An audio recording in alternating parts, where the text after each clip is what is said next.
Hey guys, my name is Kevin. I am the SI for Biochem 110B with Dr. Dingwall. Today we will be going over the beginning of glycogen in this video. And if you would like access to this worksheet, if you would like to go through the rest of this worksheet together, or if you just have any questions about the course so far, please come to my office hours. They are Tuesdays and Thursdays from 1 to 2 p.m. Okay, so let's get started. So we'll start with this chart. So we're talking about glycogen in this case. So where is glycogen stored? Glycogen is stored, if you guys remember, in the liver, right? Glycogen is only stored in the liver. And the types of linkages, there are two kinds of linkages. I'll give you guys a few seconds to think about that.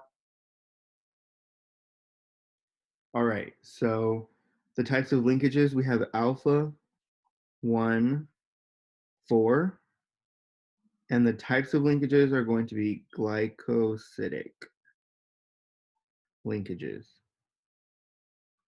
And these alpha 1, 4 glycosidic linkages make up the straight chains, right? And then we also have the alpha 1, 6 glycosidic linkages. And these are going to make up the branches of glycogen, right? And then the last question in this chart is going to be, where does glycogen metabolism happen in the cell? So if you guys remember, glycogen, we start off glycogen with G6P, then G6P turns into G1P, and then we can start making glycogen. But in this case, where is G6P?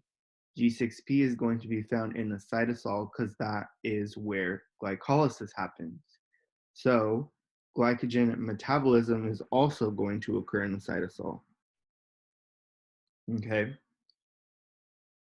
If you have any questions on anything that we cover today or in this video, you can make sure to put them in the comment section and I will get to it as soon as possible. All right, now we can move on to the next part of the worksheet, right? So we can start tackling these questions with glycogen breakdown. So the first question asks, when does glycogen break down? So if you remember, glycogen breakdown is we're going to be breaking down those alpha 1, 4, alpha 1, 6 linkages.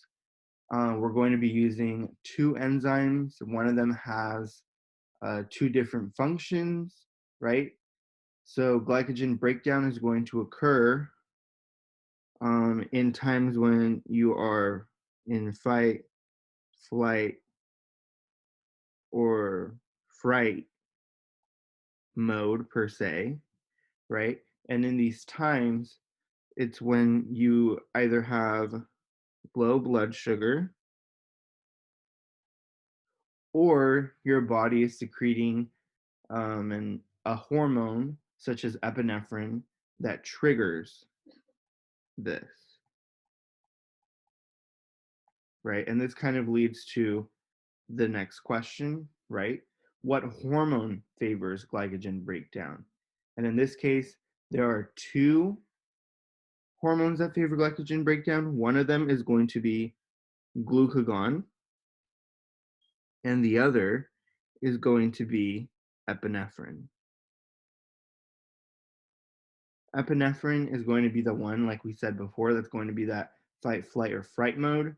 And then glucagon is the one that's exclusively when you have low blood sugar. It is the one that is opposite of insulin, right? And then we can move on to number 3. What does the term phosphorylasis mean? If you guys remember, that is what glycogen phosphorylase does. It does a phosphorylysis reaction. Okay, so in this case, glycogen phosphorylase uses an inorganic phosphate to break a bond. And in this case, this organic phosphate is coming just from the cell itself. Because if you remember back to 110A, the buffer that is present inside of your blood is that bicarbonate buffer, but the buffer that is present within your cells is going to be that phosphate buffer. So that is where this inorganic phosphate comes from. It does not come from ATP. All right. So if you would like to see more of this worksheet, if you would like to ask me any questions, like I said, you guys can come to my sessions. They are Tuesdays and Thursdays from 1 to 2 p.m. All right. Hope to see you guys there.